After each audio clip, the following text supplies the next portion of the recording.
Do you know, I think one of the indicators of how good the conversations have been is how difficult it is to get everybody to close them down. I did do a little bit of a wander around some of the tables, and I thought the animation was fantastic. The concentration on what people were saying was also really good. These aren't just throwaway comments I'm making, because I think in other environments that might not have happened. So the level of commitment is important here today. Now, we do have a couple of roving mics, which will go around each of the tables. We have about 30 minutes or so to take feedback here. What we're looking for is the top two. If we get this done quickly, we will finish for lunch at 12 o'clock. If we don't, then we'll maybe steal 10 minutes or so off of the lunch hour so that we can get the right sort of feedback here. Because the feedback is really important. And I'm just realizing I'm taking up time here by chatting away. Sorry. Okay. So the first table. Do you want to tell us what tables? Can you come to table 1, please? Do you want me to feedback? Okay. We are...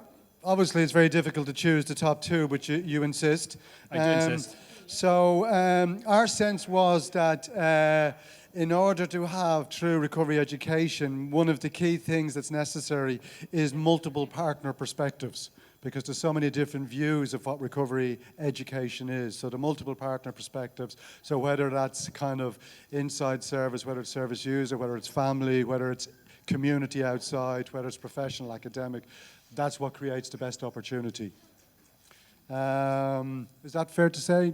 Yeah, okay. The second one was one of the, well, it's a challenge, but it's a challenge that needs to be overcome in order for recovery education to flourish. If we're looking at recovery education within mental health services, there's parallel agendas, so which means there's competing focuses, which is a challenge that needs to be overcome.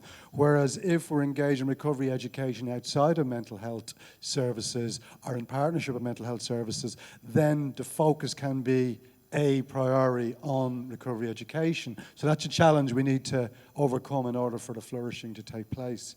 We have a backup, but you don't need that yet, because we got in first. Okay, thank you very much, Liam. So that's multiple perspectives, parallel agendas versus a joint agenda. Is that fair summary of what you said? Yep, good, okay. Can we go to the next table, please? Yeah, we come up for what we'd like to see in 2020. It was, after much debate, to build strong forums and networks within ourselves as recovery college networks, and to communicate message to the wider society. It was clear, obvious and accessible funding stream, because a lot of people were just unsure where funding was coming from different departments, and they would like to see departments joined up more and involved in the process. Okie doke. Thank you very much. So what you're saying was a robust debate. I'm going to repeat some elements of it, partly so that I can make sure I've taken down the notes properly so you can confirm with me. So a robust debate within the networks, and also to communicate that with the external individuals. And also, it seems to be that there's an issue around funding streams and how clear that is, both for yourselves and other people. Okay, thank you very much. If we can go to where's the next mic? Yes, thank you. Okay, right. The key point that we prioritised here was, I suppose, trying to achieve some conceptual clarity around recovery education before we could address the question. Just having a consensus, or at least being able to accommodate multiple understandings about recovery education. So I think what we were saying was that it's possible to conceive of recovery education describing education about recovery, which is information and knowledge, comprehension and so on about recovery. And it is also possible to consider recovery education as describing those kind of transformative consciousness-raising processes that happen in the context of adult education within a recovery college. The group acknowledged that it's not a one or other, it just is helpful to be clear. There are instances then where in recovery, say principles training, where really what's important is that the process, the really robust quality process, communicates knowledge understanding and new frames of reference around recovery. So that's that recovery principles training that ARI support. But likewise, that you can be in a recovery college and having a transformative adult learning experience where you're actually making new meaning from being with a group of people. And you're not actually learning per se about recovery, but you are using the experience to advance your own personal recovery. That was a key point, I suppose, that we made. Another key thing we wanted to point out in terms of a challenge was, I suppose, that sense that recovery education and recovery colleges can find themselves as being regarded as something attractive but peripheral. And the challenge for the future would be that recovery education and recovery college activity are acknowledged as something desirable and essential. So at the present, they're probably seen as desirable, but not seen as absolutely essential or critical to modern approaches to supporting mental health maintenance, protection, and so on in the community. And allied to that point is the exciting aspect of scalability and the interest shown in recovery education by other domains within healthcare around physical health and so on.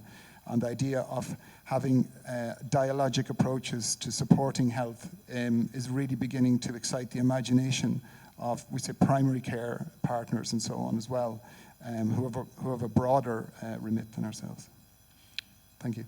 Thank you very much. I think those are really interesting points. I suppose one of the things from the Scottish experience that is useful to add to that conversation is that we certainly began in those sorts of arenas, and we've had lots of debates about qualifications and those sorts of directions of travel. And certainly from my organisation's perspective, we're beginning to look much more about the social pedagogical underpinnings of what recovery colleges are, which is essentially by attending you are adding value. You are the value in the recovery college itself.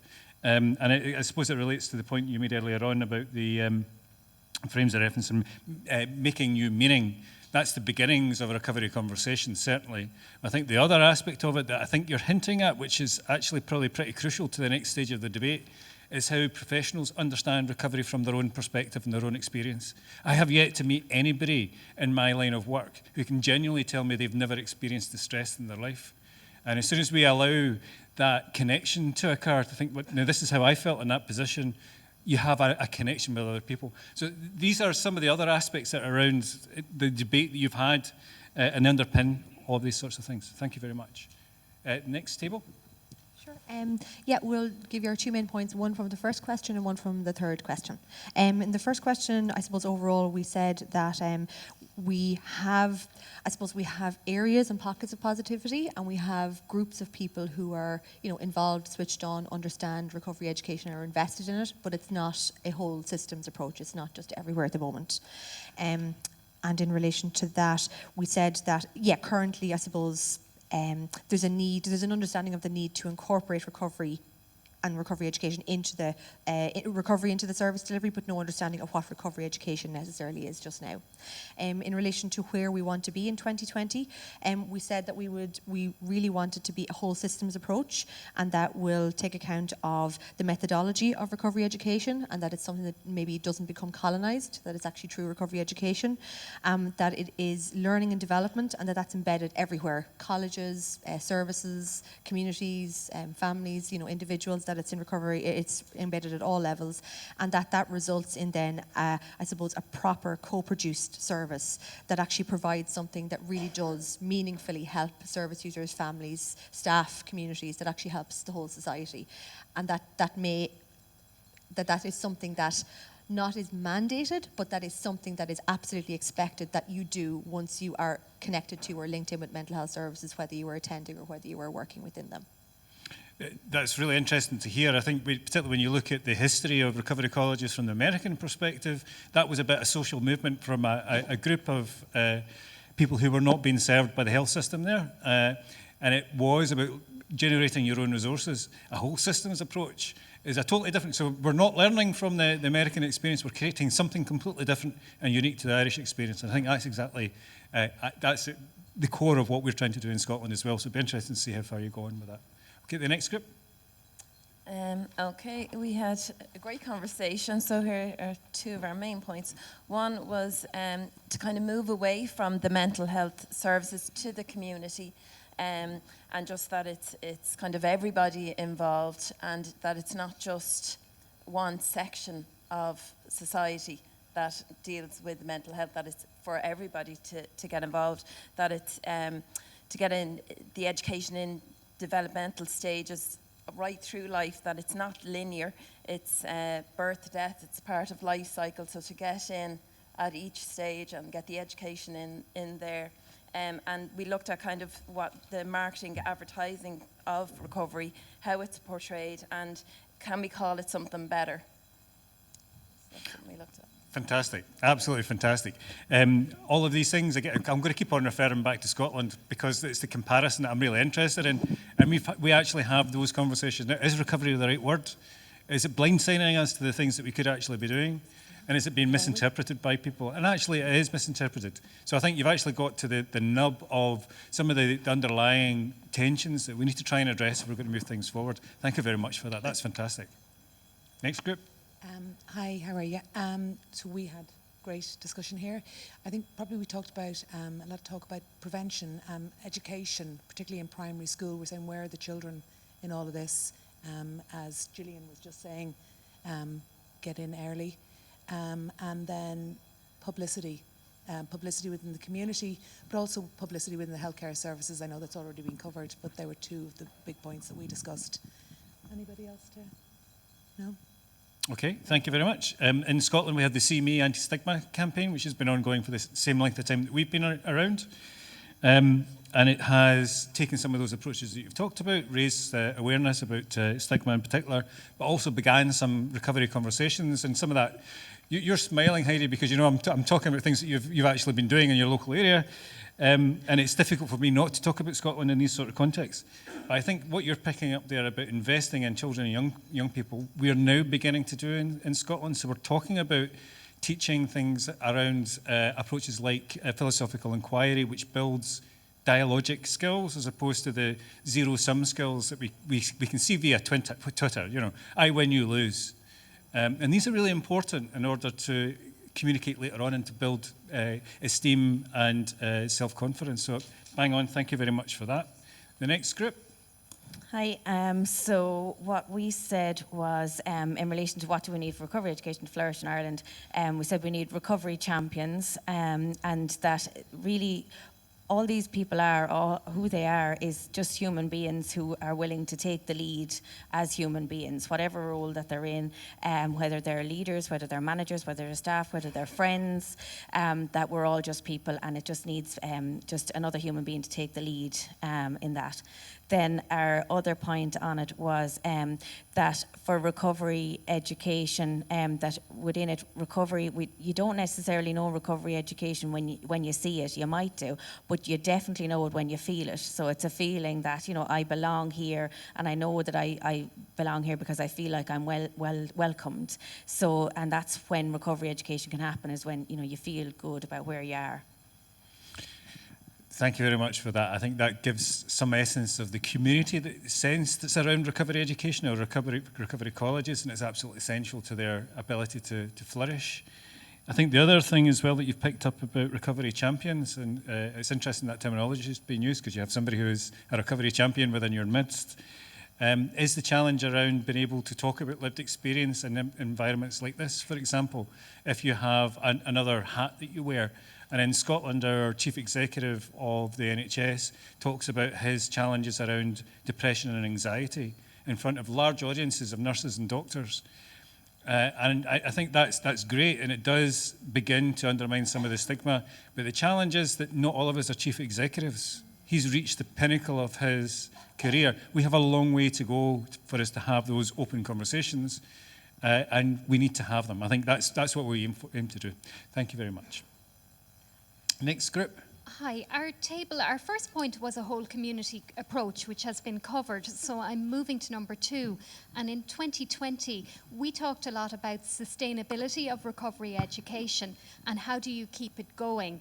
And we identified that perhaps a recovery coordinator role perhaps nested outside of mental health services and being a community development officer with a brief in this area was something that we felt would sustain recovery education going forward.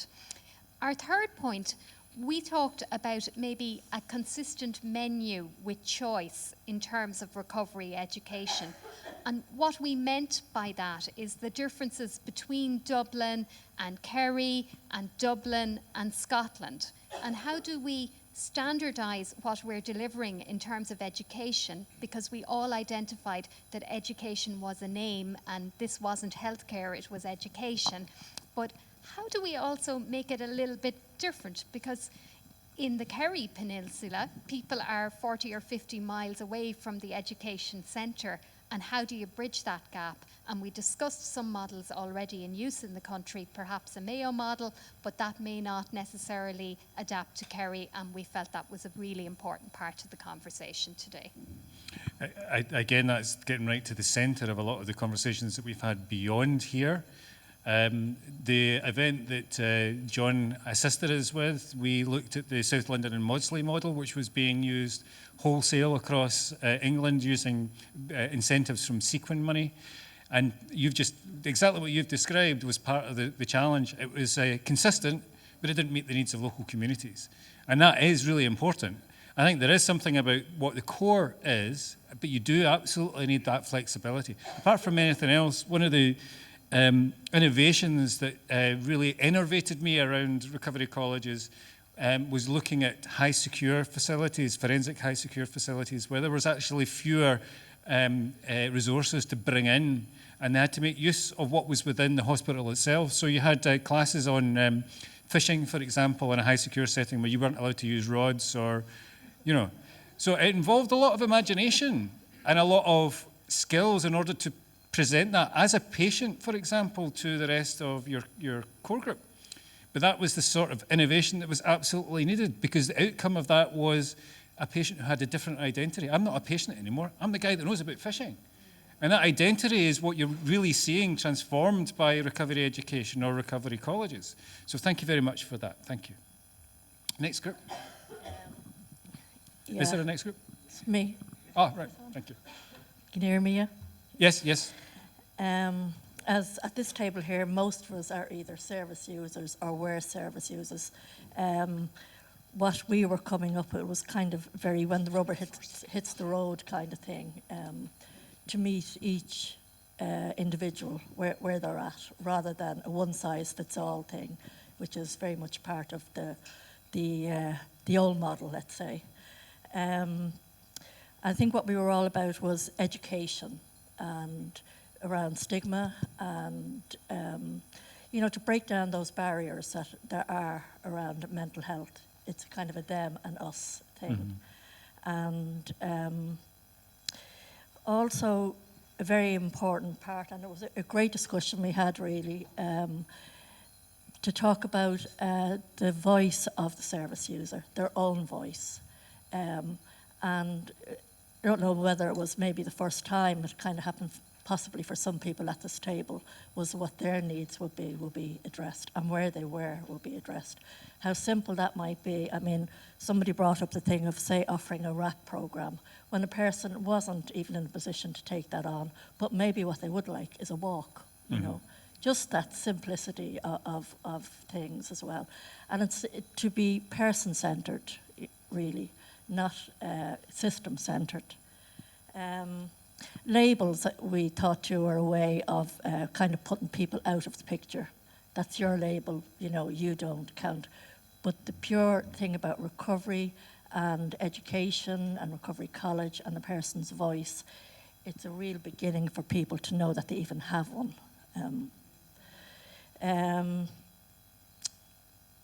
We wanted to acknowledge too that changes have been seen over the last years, especially over the last 10 years, and that what's working, there are certain things that are working in it regarding education, and if we could build on that, that would be a real step in the right direction towards 2020. That's it. Thank you. Excellent, thank you very much. I think these points are very well made. I think one of the interesting things about some of the discussions that you have out with of these sorts of events with people who are looking to move on to the next stage in their recovery is they very rarely talk about medication or talking treatments, and what they actually talk about is what's going to improve their life. And that improving lives is often about the things that aren't going to be prescribed by a medical professional or whatever. So particularly in terms of self-directed care in Scotland, some of the challenges around about that has been trying to enable professionals to recognise that actually somebody going on a holiday is a really positive benefit in terms of their overall mental health. That's just as effective and has longer-term impacts than a longer-term medication. I think these are very important points that you make. Thank you very much. Next table. Okay, we had a really good discussion at this table here, and I think some of the debate was around engagement. Certainly seems to be happening. We've come a long distance already, but it's a bit patchy. It's a little bit incidental, and I suppose it's sometimes seen as exceptional, and we need to move beyond that to much more mainstream. And also then that it's not just for people in the mental health service, it needs to be broader. So and while people understand and have a growing understanding of recovery, we need to have more belief in this. And the question is, how do we get to people who yet need to be converted? And there was interesting discussion around education, and we know that this has been really appealing for people to understand that this is an educational process. It's about learning, it's about sharing that in an equal way, a little bit unlearning as well, in terms of some of the power relationships that have been there in the past as well. But we have to be conscious, some people, the word education can be a bit frightening for them because their experiences at school, etc., have been difficult, and the fear is that, so we can move away from that. And Colette had a nice term here about lifelong learning and true life learning. So it's that people's experiences are really valuable, and when we share them and pool them, we can get the best effects there as well. And in terms of moving out beyond being a stagnated life, that there are opportunities and there are routes forward, and the whole recovery education is really key to this as well. So in terms of looking to the future, pass it to Neil. Hello, my name is Neil.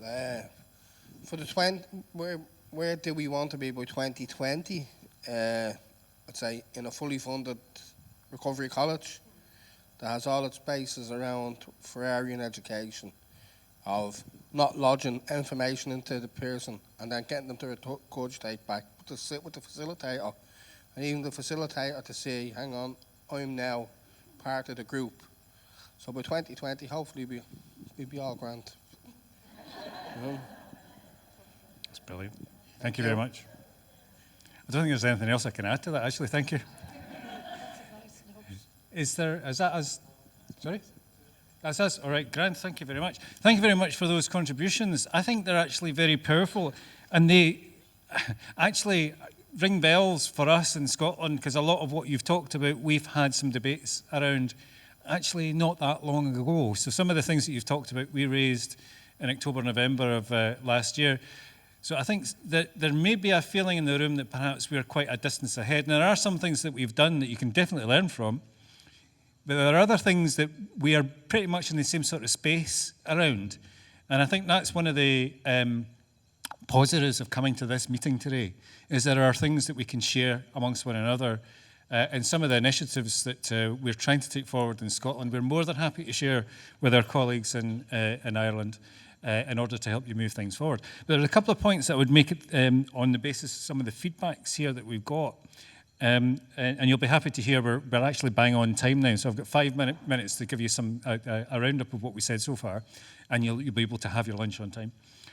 A couple of things that came up through that, which I think are really interesting. In recovery education, we're talking about recovery education here, when it comes to discussing recovery with nurses and social workers and psychiatrists and all the people who are actually going to be overseeing a lot of these processes in Scotland, our universities and nursing colleges spend a lot of time talking about what's been your experience of distress, so that people can get an understanding if that's what it feels for you, how will it feel for the person that you're working with? And it's not going to be the same. So my experience of distress will be different from other people around this room. But the challenge really is when that newly qualified nurse or psychiatrist or psychologist becomes part of their working life profession, and they're surrounded by a culture where the expectation is that you'll not have any of that stuff that you're going to be dipping into and sharing or whatever. Actually, you must stop that right now. One of the things that we're really interested in just now is a program called Honest, Open and Proud, which has some problems with it. which was based on the work of a man called Pat Corrigan in Chicago. And it's about a way of sharing your own personal experience for the benefit of you and other people. What we're really interested in at the moment is how we enable professionals make contact with their own personal experience of distress. I think, from our perspective, as soon as we get people to understand what it feels for them, they can better understand what it means for other people, but to use it in a positive way. So to put it into some form of context for you, at the very first conference that I attended in this particular post, it was about Honest, Open and Proud. And there was a group of psychologists who were standing up talking about their experience of depression and anxiety and the challenges that they had about talking about it within their own peer group. Because if they did talk about it within their own peer group, they would be up in front of a fitness to practice panel. Now, how stigmatizing is that? How problematic is that? That shuts off. I get quite angry, you can tell. I think that shuts off a big section of what is actually very useful experience for us. And it's important that we have it. Now, I am not standing up here advocating that every psychologist should say, I've had that experience too, because I don't think that's true. I think it is very important for us to be able to say, I recognize what you've just said there. I recognize the experience. I may not have had it, but I recognize your experience. Now, for me, that is the beginning of an honest and upfront conversation about recovery. Now, whether that happens because of the conversations that we've had here around recovery colleges, or there's other things that have to happen around about that, for me and for SRN, that's the direction of travel that we're taking. Because we are all part of one community, and I think that's really important to say at this juncture. The other thing that I thought was really interesting about the feedback was the importance of investing in children and young people. We absolutely agree with you in Scotland. Our mental health minister, one of the first in Scotland, has made that a core aspect of the mental health strategy in Scotland. And we've grasped that nettle, and we've decided to engage much more with our colleagues within children and young people's charities across Scotland to explore how we might engage in those sorts of conversations.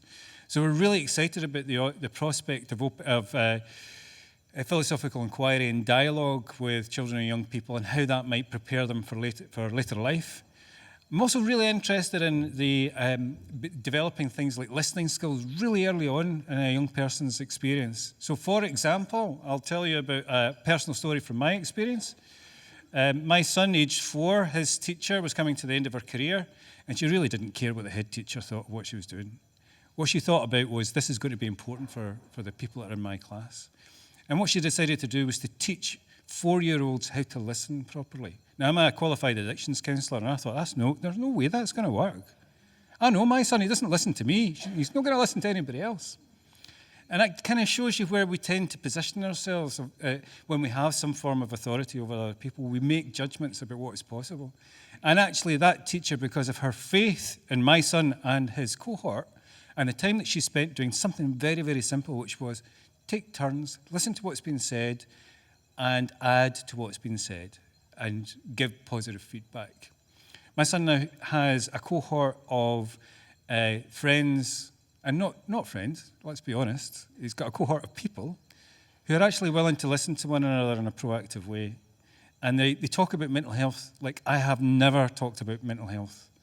They talk about the challenges of things like autism, because some of his friends have experienced an autism spectrum disorder, and some challenging behaviours, and some other aspects of dealing with the stresses and strains. He's 14 now.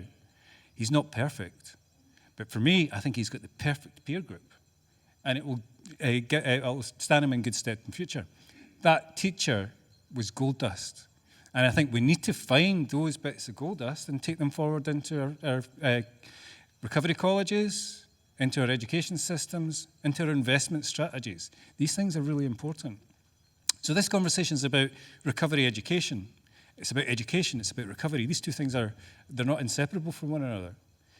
And if us in this room are going to transform how recovery is applied within Ireland, we have lots of opportunities. Money is important, absolutely. But the skills of the people in this room are actually more important than the money in itself. And I know you're going to say, well, we can't continue, we can't move things forward unless we have the money. The opposite is also true. If you have the money and the money goes, it stops. So remember that the core resource that we have, both in this room and outside, are people. Money helps. But we need to recognize the skills that we have already within the communities that we're working within. And part of the challenge I think we have in recovery education. And I think one of the groups actually identified it earlier on as the word education. And for some people, that's a turn-off. But actually, my experience within a high secure hospital, people who had very little opportunity to engage in the sorts of education that perhaps people in this room have had, is giving them the opportunity to talk about their life experience and share that with others is an education in itself. So remember, there are layers. There is absolute layers. And the last thing I'm going to leave you with, because we're running out, well, actually, we're bang on 12 o'clock. Oh, right, sorry. Pecha Kucha. See, I've got you all teed up for lunch, and it's not going to happen for ages. I'm sorry. Yeah. I've written on my programme, you see, so that's the reason why I've kind of lost it. But anyway, I'll finish off this little bit before we go into the Pecha Kucha. It's not Pecha Kucha, John. Mana, Pecha Kucha. Anyway, I did mention that in terms of our chief executive of the NHS in Scotland, that distance was really quite stark when it came to sharing a story. I worked in the NHS for 12 years or thereabouts, and all through that experience I suffered from anxiety and depression. Couldn't talk about it at any point whilst I was within that environment. This job is a prime opportunity to talk about how difficult that was during that process. Why do I need to change a job to be able to talk about that?